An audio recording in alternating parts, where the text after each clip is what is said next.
আদ-দারসুল আউয়ালু প্রথম পাঠ। কিতাবুন একটি বই, কলামুন একটি কলম, কুরসিয়ুন একটি চেয়ার,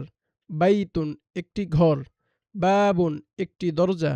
মিসবাহুন একটি বাতি, জিদারুন একটি দেয়াল, সারিরুন একটি খাট, মাদ্রাসাতুন একটি মাদ্রাসা, সাব্বুরতুন একটি ব্ল্যাকবোর্ড, মিসতরতুন একটি রুলার, হাকিবাতুন একটি ব্যাগ, কুররাসাতুন একটি খাতা, তাওয়িলাতুন একটি টেবিল,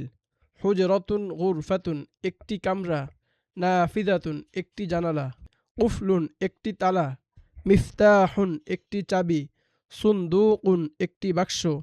সাআতুন একটি ঘড়ি, মিযাল্লাতুন একটি ছাতা, নাযযারাতুন একটি চশমা, সাইয়্যারাতুন একটি কার, দাররাজাতুন একটি সাইকেল।